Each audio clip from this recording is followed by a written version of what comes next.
नमस्कार दोस्तों, मैं हूं अजय और आप देख रहे हैं आपका अपना चैनल द पॉलिटिक्स।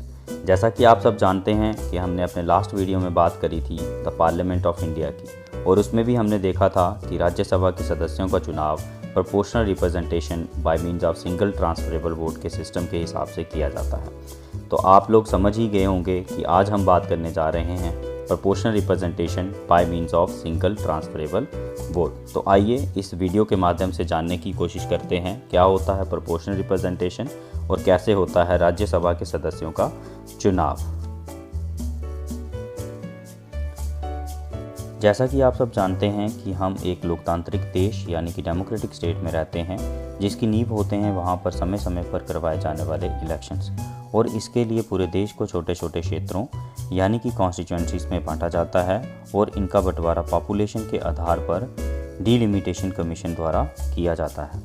इसी आधार पर हम ये कह सकते हैं कि जनसंख्या के आधार पर ये निर्धारित करना कि किस राज्य से कितने प्रतिनिधि लोकसभा या राज्यसभा के लिए चुने जाएंगे, इस सारे सिस्टम को ही प्रोपोर्शनल रिप्रेजेंटेशन कहा जाता है।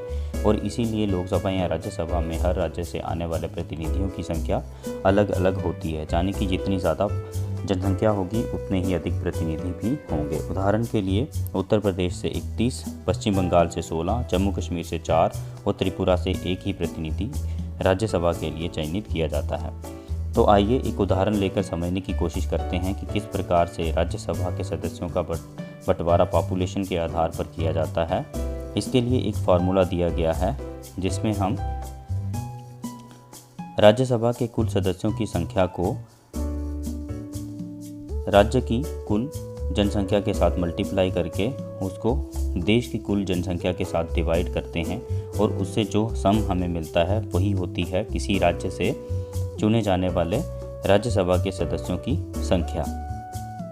लेकिन ऐसा तो हो नहीं सकता कि सभी 16 सदस्यों के चुनाव एक साथ करवाए जाने हों, क्योंकि राज्यसभा एक परमानेंट हाउस होता है और ये कभी डिसॉल्व नहीं होता। इसके 1/3 सदस्य हर 2 साल बाद रिटायर होते हैं, यानी कि जिन जिन राज्यों के सदस्य रिटायर होंगे तो उन्हीं के स्थानों को भरने के लिए दोबारा से चुनाव करवाए जाएंगे। चलिए मान लेते हैं कि पश्चिम बंगाल के 2 सदस्य रिटायर हुए और उनके खाली स्थानों को भरने के लिए दोबारा से चुनाव करवाए जाने हैं, और इस इलेक्शन में लोग वोट नहीं डालते बल्कि उनके चुने हुए रिप्रेजेंटेटिव वोट डालते हैं, जिनकी संख्या पश्चिम बंगाल में 294 होती है। किसी भी कैंडिडेट को इलेक्शन जीतने के लिए एक फिक्स कोटे की ज़रूरत होती है, जो कि एक फार्मूले के हिसाब से निकाला जाता है।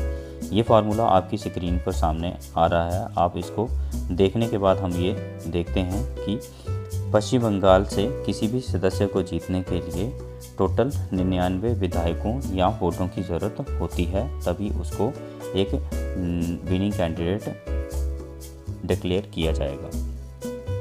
तो आइए हमने ये तो जान लिया कि क्या होता है प्रोपोर्शनल रिप्रेजेंटेशन, और जो किसी एक कैंडिडेट को जीतने के लिए इलेक्टोरल कोटा चाहिए होता है वो कैसे निकाला जाता है। तो आइए अब देखते हैं सिंगल ट्रांसफरेबल वोट सिस्टम क्या होता है। इससे पहले हम ये जान लें कि लोकसभा के इलेक्शंस डायरेक्ट इलेक्शन होते हैं, और इसमें एक कैंडिडेट के पास एक ही वोट होता है और उसकी वैल्यू भी एक ही होती है।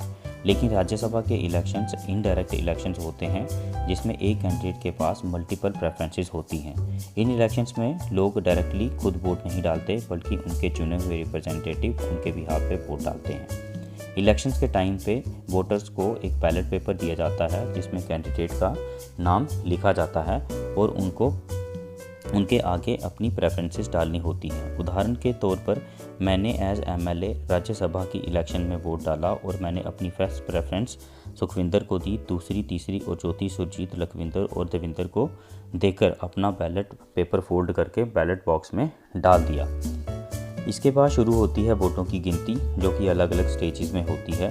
सबसे पहले फर्स्ट प्रेफरेंस के वोटों को काउंट किया जाता है, और उसमें हमने पाया कि देविंदर को 70, सुखविंदर को 78, लखविंदर को 90 और सुरजीत को 60 वोट मिले, और इसमें सभी 294 विधायकों यानी कि MLAs ने अपना अपना वोट डाला।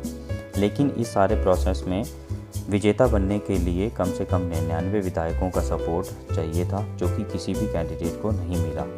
इस समय पर सबसे कम वोट पाने वाले कैंडिडेट को एलिमिनेट कर दिया जाता है, और उसके सेकंड प्रेफरेंस के वोट्स को बाकी बचे कैंडिडेट्स में उनकी सेकंड प्रेफरेंस के हिसाब से बांट दिया जाता है। इसके बाद यदि किसी कैंडिडेट को कोटा के वोट्स मिल जाते हैं तो उसे विनर डिक्लेयर कर दिया जाता है। जैसा कि हम देख रहे हैं कि लखविंदर को 120 वोट मिले और इसीलिए उनको विजेता घोषित कर दिया। लेकिन चुनाव तो 2 कैंडिडेट्स के लिए हुआ था और 2 स्टेजेस की काउंटिंग के बाद भी सिर्फ एक ही कैंडिडेट इलेक्ट हुआ है।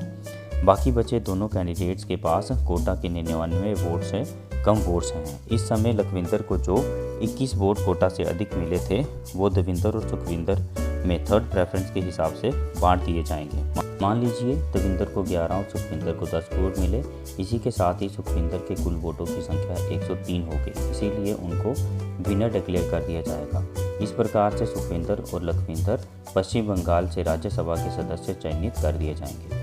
दोस्तों, अगर वीडियो पसंद आई हो तो लाइक, शेयर और सब्सक्राइब करना मत भूलना, ताकि मैं मोटिवेट होकर और भी वीडियोस बनाने के लिए प्रेरित हूँ। Thank you, thanks for watching, have a nice day, bye bye.